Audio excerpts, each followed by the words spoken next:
I can't tell you how many times I've covered the story that I'm about to talk to Warren Mundine about. It is so frustrating. Well, not a new, but another Productivity Commission report revealed today that the nation is only on track, surprise, surprise, to meet 4 of the 19 closing the gap targets. These 4 targets are boosting preschool numbers, employment, and 2 targets related to land rights. Meanwhile, adult incarceration of Indigenous people, child development, children in and out of home care, and suicide rates of Indigenous people are all getting worse. I mean, Warren Mundine joins me. You're probably, you're probably ahead of me by about 10 of these closing the gap reports, but it must drive you spare. It is driving me insane. I got to say this. Here we are. We've been getting these reports since Methuselah was in kindergarten, and they're saying the same old every frigging year. You know, what's the old thing? You know, sign of madness. You keep on doing the same thing over and over again, and you think you're going to make a difference. It's all very simple to me. You know, you're looking at we should be bringing things together. Now, you look at the land and sea rights. Now, Aboriginals own more than half the Australian continent now.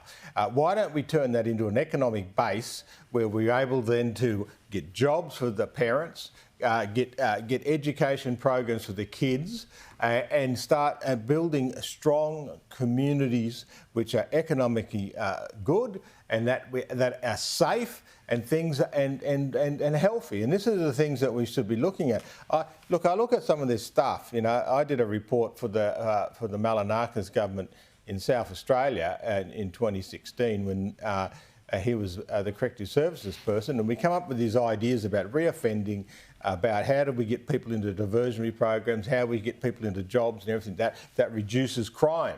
And we use international figures as well as Australian figures. I don't know what old Peter's doing with that report, but he seems to be just flapping around talking about the voice to Parliament all the time, rather than actually getting the job done within his state about reducing all this stuff.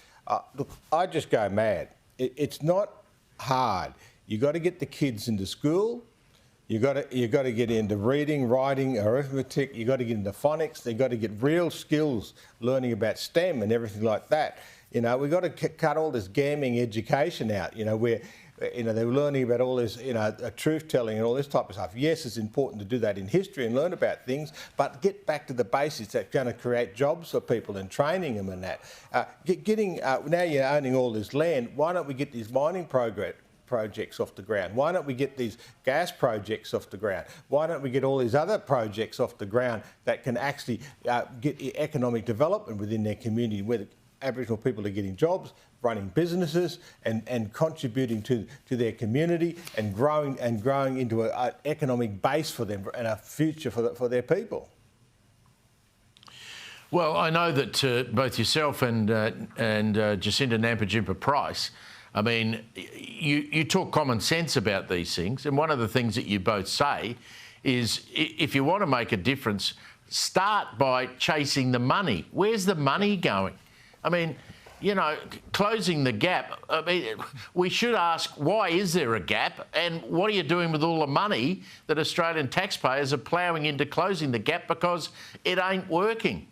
Well, when you look at the taxpayer, you look at the local government, you look at the state government, you look at the federal government and all the money that's going into these communities and into these programs, and then you look at what's coming off the royalties and all the money coming off the mining industry. You're looking at $4 billion each year and everything coming out of that, and then you you sort of start saying, okay, why aren't we looking at a clear audits of where that money's going?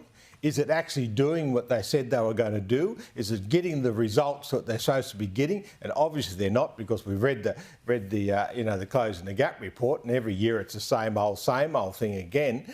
And also we've got to stop making laws that are competing against each other and that. You're sitting there saying, oh, we raised the criminal responsibility laws to 14. Well, and I said to someone, this is a few years ago, what happened at Tennant Creek, where a young 5-year-old kid was raped by 12 and 13-year-old boys. I said, so you're going to raise it up to responsibility up to 14. What happens to those 12 and 13-year-old boys who raped that 5-year-old kid? and they hung up on me. They couldn't it's have an answer. They didn't have an answer. It's an excellent point. I mean, you know, in Victoria you've got a Koori court. In Victoria you've got a Truthtelling Commission. Hundreds of millions of dollars have been spent on this secret discussions of a treaty in Victoria. That's not fixing the life of one Indigenous person who lives in Victoria. And that's true. You know, in one of the conversations was about Aboriginals should be, shouldn't be paying land tax. I don't know too many Aboriginals who are so rich that they can actually afford to pay land tax. And how is that going to improve the lives of Aboriginal people? You know, we've got to get down to the nitty-gritty stuff about education, about economic development, getting jobs, getting businesses and one of the most successful programs which was put in place through the Abbott Turnbull years under Nigel Scullion was the Indigenous business sector.